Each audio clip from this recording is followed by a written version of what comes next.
Danny Fiumicelli, you're the noise expert from Temple Group. Thanks for joining us here at Runways UK. Big issues that Heathrow faces if it's going to develop a third runway at Heathrow around noise.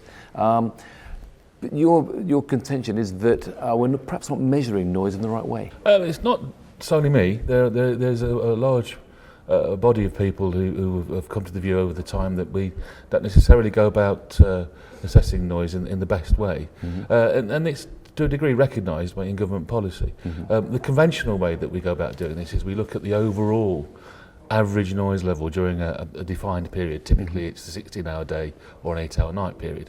And as a starting point, that's not too bad. There is a lot of evidence to link, a lot of research to link people's response to mm-hmm. those kind of noise levels, but they're kind of frozen in time. Right. When you get change in terms of more aircraft or you move the aircraft around, that change, assessing it solely in terms of the average noise mm-hmm. levels, loses some of the subtle but really quite significant impacts that come about. So it is establishing that average level is what is the crucial thing. It's important, but it's not the end of the story. Right. Solely relying upon average noise metrics mm-hmm. Is recognised nowadays as not being ideal. Because the point is that people may feel that they are experiencing a much higher level than the average, but it may not be all the time. Quite. The typical problem you get when you talk to people using average noise metrics mm-hmm. is you're discussing numbers that are often substantially lower than the very peak noise level. Yeah. And that discrepancy it creates a lot of concern, not least of which that you're trying to pull the wool over their ears, if you excuse the bad pun. Right. The trend nowadays is actually to use what the Airport Commission have called a suite of metrics, mm-hmm. and you look at not only the average noise levels, you look at the number of aircraft, you look at where they're flying, you look at how long the aircraft mm-hmm. are flying.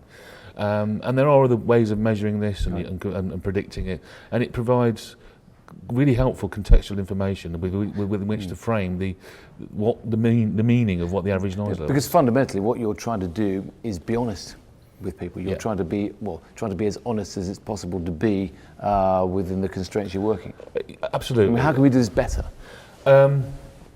I think as a profession, the acousticians in the past, we've been too ready to take refuge in the complexities mm-hmm. Of A, the physics and B, the articulation of this problem. Mm-hmm. And that, unfortunately, people will sometimes misinterpret that as you being disingenuous or deliberately trying to misinform them. Because presumably there's similar issues around high-speed rail when you're trying to measure the noise from a railway line or from most infrastructure schemes which involve changes in noise patterns. It's an issue across all transportation infrastructure schemes, but each of them do then take the approach of refining it and using mm-hmm. other metrics, supplementary acoustic metrics and also non-acoustic metrics mm-hmm. to be able to put this information in context. Right. It's really rather important. So, I suppose, as an acoustic expert, what advice would you give to Heathrow as it navigates its way through some of the conditions that Davies has put on its development?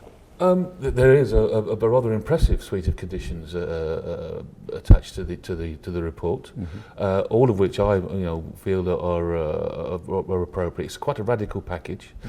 Mm-hmm. Having said that, a substantial proportion of those measures Heathrow are already offering. Mm-hmm. They're offering a radically improved noise insulation offer, mm-hmm. And they do appear to be recognising that they need to engage much more fully with the community. Be interesting to see how they deal with some of the issues around, particularly the night flight ban. Mm-hmm. We've heard quite a lot of caginess at the conference mm-hmm. around that point, but that's understandable. It's a relatively recent decision. Yeah. They need to understand the effects. They need to do their own risk balance and decide which are the ones they might want to push against or take the whole suite. Yeah. In the ideal world, I'd like them to take the whole suite, but we shall it's see. Not my decision. No. We shall see what they come back with. So thanks, Danny, for explaining it all to us. Thank you.